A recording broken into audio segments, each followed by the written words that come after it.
right, it's good to have you join us again on Diva TV. We have a special personality in the studios at this moment. He's an astute politician of repute. He's also the chairman, Isoko Local Council, in the year 1987 to 1989. He served between 2005 and 2007 as first member of Federal College of Education, Potescom, Yobe State, as the immediate past Federal Commissioner, Public Complaints Commission, Delta State. Currently, he is the political advisor to the Speaker of the Delta State House of Assembly, Right Honorable Sheriff Oboiwori. Today, we'll be looking at Delta State politics and economy, of course, in the year 2020. Pleasure to have you again, sir. Thank you. Thank you very much. Thank you for having me here. It's always a delight. We had, it was behind the scene, it was a great welcome here. Thank you. At Ole.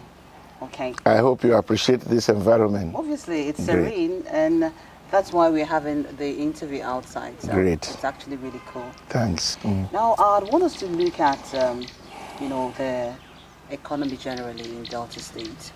Now, how will you capture the economic mood in Delta State? Well, again, you're welcome to this interview. Delta State is in this country, okay, and the economic situation of the country also affects Delta. Okay. Now, quite frankly, we need to commend the governor of this state, Dr. Ifeanyi Okowa. Now, I would not, for me to properly drive home my point, I want to start from when he started. Okay. You see, when he came into this state, the economy of this state was very, very bad. How he was able to maneuver to bring the state to this stable state that it is a thing that people wonder about. So that will tell you that the man in charge of this state is a manager of both resources and humans. So that brings me to your question about the financial situation, the economic situation of this state. Like I have said, yes, the little that is available, the governor is managing well. The COVID-19 sincerely had affected so many things. Okay. As you were driving into Uli, you can see the landmark of the governor conspicuously printed in this community. That is a very conspicuous one, the dualization of the Ole Township Road. I also guess that you came from Asaba. As you were coming, you can see the handiwork of the governor along that stretch from Asaba to where you teed off to Ole community. And very many other things, the governor had been doing with the resources that are available to him. And aside the downturn of resources, income from all facets, which everybody can testify, not only in Delta, not only in Nigeria, worldwide because of this effect of COVID-19. Aside that, the little that is available to the governor, sincerely, he's managing well, and the Delta State cannot say that they are the worst for it in the Committee of States. Before now, the man had gone into paying this minimum wage until when this COVID-19, came in and he said, hey, people, not him alone, brought everybody together, the stakeholders, the labor unions and all that, to say, look at the situation, and they all agreed that, okay, to get the state going, level 7 and above, we can withhold those ones back, and the political office holders, please make some sacrifice for a very little while. Those are the signs of good management, and sincerely, it is not too bad in this state. So economically, apart from the general hiccups, the little that is available to the governor, I believe is utilizing very well to the benefit of Deltans. All right, thank you very much. You just talked about general hiccups. Besides that, His Excellency is doing very well. Now, are there sector concerns that merits consideration for optimal performance? Well, the sectors, quite frankly, the sectors that the man had picked, the routes, you see, you drove into this area. If you had come through the back route to this place, you will see development springing up. The reason is areas that were before now not accessible are becoming accessible, and people are developing. So the area of road infrastructure that the governor had taken as very serious priority is working. Now, and that brings a lot of things along. Human capital development, they are also doing a lot in that. Now, if you look at revenue generating infrastructure, look at the airport. Each time I think about the airport, I'm excited. I read in the papers recently that any moment from now, more airliners are coming, and they are working towards internationalizing that airport. You see, those are areas of infrastructural development. So, which area are we going to see requires more attention? If you ask me, like Oliver, all the areas require attention. Okay. So, I cannot pinpoint specifically because the man is touching all the sectors within the resources that are available to him. All right, taking cue from your experience as a past first member, Federal College of Education Technical, Potoskum, Yobe State, can we ride on successful operational blocks as a roadmap for better federal colleges of education in Delta State? Well, like you observed, I was a member of the board of the governing council for about 2 years. Okay. Ordinarily, I'm not an educationist. Okay. It was a political appointment, and it would be too little an experience for me to take it to a very general ground. Okay.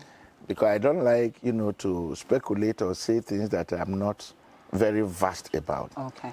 I'm not an educationist, but having said that, when we were in the board, we're talking of 2005, Yes. the economy was a little bit okay, even though it was coming down. It was not as bad as it is today. There in the college at that time, there were so many interventionist organizations that were assisting the growth of this tertiary education. That of Potoskum was technically oriented, though an NCE, but they were technically oriented. Like you say you're not an educationist. I'm not an educationist. But of course, I do know that you're a politician. Yes. So I'm going to take you on this one. Now, going by the last Delta State PDP Congress, what will you say about, the political terrain in Delta State? Which of them is it? The last executive, the one that was there recently? Yes, recently. In fact, if you look at that, do you know whom I want to congratulate? It is the governor. Okay. Because everything about this state is the governor. I can tell you that if you are able to hold that sort of peaceful congress in Asaba, in a multi-tribal state like Delta, then you will know that the governor is a wonderful administrator. So many people will be angling for these offices to be able for people to talk, because if you look at them, most of the people were returned. That means that all those that were agitating at one time or the other had some useful discussions, and they say, hey, let us not fight over this. Let this person go, let that person go. It was a wonderful one. So that shows that the people in charge of leadership of this state politically are doing very, very well. That is what, because it was fantastic, came out, people were returned quietly, all the local governments, all the ones who were represented in that Congress, they went, they voted, Up till now, I have not seen any upheaval. You see first, I don't know whether you have seen some in your areas, but of course not. Sincerely, I think it is peaceful and it is generally acceptable. So kudos to the leaders, political leaders of the state led by the governor. And I want to also congratulate the leaders of the various wards and ethnic groups for being able to make that congress, because if the governor has an opinion and the people say no, it cannot come to pass. So like when I say I congratulate the political stakeholders led by His Excellency that we were able to have that peaceful congress, that up till now, no noise from any quarters, that what happened 1 or 2 Saturdays ago is generally acceptable to everybody, shows that the political leadership of Delta is fantastic and wonderful. No wonder. You know, our governor, each time I look at him, I say, small body, big engine. That is how I describe him. You see, I would not wonder, because this is the man who conducted the National Congress in which political contest, people that were to contest various political offices in the last, in fact, in 2019 or so, were elected. So if he can handle all those ones, what of the small one in his house? That shows that the governor is somebody who is not only good outside, but also good inside. So I won't be surprised the Congress went the way it went. So that is to say that the political terrain in Delta State is very good. It is stable. It's stable. Reasonably stable. Okay. So what does that mean for Edo State now that we have the governor as a PDP member? So I'm looking at Edo Delta politics. What does this mean for us? Well, to every politician, especially to Deltans, it's a thing of joy. Put it this way. Before now, Edo is our own brother. Quite sincerely, PDP won the last election, but along the line that they were not declared, gave the victory to the other party. But you see, God does not make mistakes. What we lost some time ago had come back. But the joy is this to your issue. If you are a Deltan, Edo is our own brother. If I say yes, Edo, I will say senior brother now, because we were in Edo and it was split into two and Delta came out of it. Now look at Delta. We found ourselves today in the middle of two people that are in opposing camps. Look at Anambra, that is very close to us. And look at Edo, who is supposed to be our brother in another camp before now. It wasn't a comfortable thing for us. We were like somebody just in the middle of the forest. Today, with Edo coming to PDP, and I know it is going to win to fully be PDP as from next month. Okay. I think it's a thing of joy. Delta is comfortable, and everybody in Delta who is a politician is happy. Otherwise, before now, you want to go to Edo, you will not know what to do, because you are going into a different, you call it a different, it's like going from your house to a stranger's land. But today, the house that was separated by force is now being put together. So wow. It's wonderful, and every Delta will pray that this brotherhood, what God had put together, should not be put asunder by politics, in Jesus' name. And that is what you are saying now. I'd say amen to that. Yes. Now let me take you through your past assignment. We're looking at the Public Complaints Commission, where you were a federal commissioner. What would you want to share as your experience so far as commissioner? Yes, before I share my experience, I need to highlight certain things that very many people do not know. Okay. Now you see public complaints. If you look at so many government institutions, I see them when they say public complaints department. Public complaints department. There are so many that are created in some governmental departments. Okay. But this public complaints commission we call the Ombudsman Institution in Nigeria is unique. Let me take you through some history lane, down the lane, memory lane, so that we can appreciate what I want to say. The Public Complaints Commission, the Public Complaint Institution in Nigeria was well thought out. It is not just any commission. If Nigeria had utilized this commission the way it is supposed to be utilized, the problems you have left and right will not be there. I will get to that. Okay. Now, how did this Public Complaints Commission come up? How did it come to be? You know, immediately after the Civil War,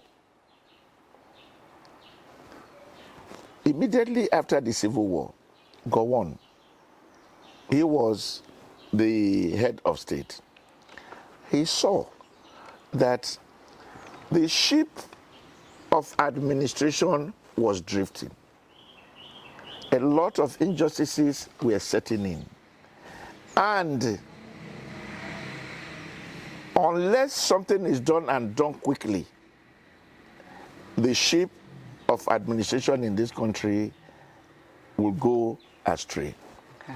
And what do? They set up a commission. They set up a committee to look at how to arrest the young drifting administration in this country. And they set up a committee headed by Udoji. And Udoji went, traveled around the whole world, and came out with a suggestion that the Public Complaints Institution be set up in Nigeria.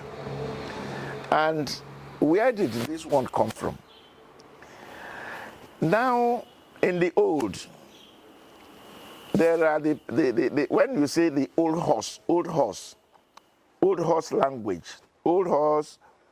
the horse, that was the parent language of the Scandinavian countries, like Sweden, like Iceland, and so on.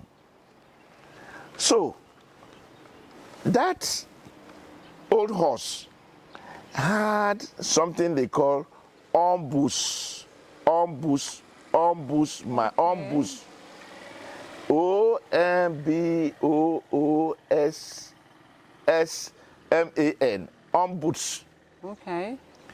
And ombuds is, the meaning of ombuds is a representative. Somebody who can represent somebody's interest. Okay. Now, the Swedish, as you see, when we say, oh, the old horse was their parent language, like in every tribe, in Isoko here, for instance. Our forefathers, the language they speak is not what we are speaking now. We have modified some of them. There are certain things they pronounce now. If we pronounce them to our children, they will not know what they're talking about. So those things have been modified to the extent that we are today. So also those languages were being modified. Then the Swedish in their modified language turned from the umbus to ombudsman, UMBUDS, man. Wow. Meaning the same representative. Then the Englishman modified it to the ombudsman, OMBOUDSMAN. Now, the Swedish people established this ombudsman institution in 1809. That is when they see that you need to put an institution that will look at infractions in public administration so that they can stand in the gap. Okay. You know, to promote social justice. And that institution started growing small. People started looking at it and say, hey, this is a good one. In the Netherlands, they adopted it. Today, if you go to England, because when we went there for one of these courses, they said they had seen the ombudsman as a veritable instrument of promoting social justice in all facets of administration. So, like here in Nigeria, our ombudsman institution addresses everything, but they have ombudsman, financial ombudsman, they have judicial ombudsman, they have ombudsman for virtually, so that those ombudsmen, the ombuds institution, for those sectional, institution can effectively tackle to make sure that social injustices are addressed. Today, it can also serve as the alternate dispute resolution mechanism that government is preaching today, because not everybody will have the finances to go to law courts to go and tackle injustices. Obviously. And of course, there are some injustices that are not actionable in law courts. If you say oppression, how do you go to the law courts and say your institution is oppressing you? You cannot action it. And the oppression and the deprivation in the various institutions are the things that had killed the system till today.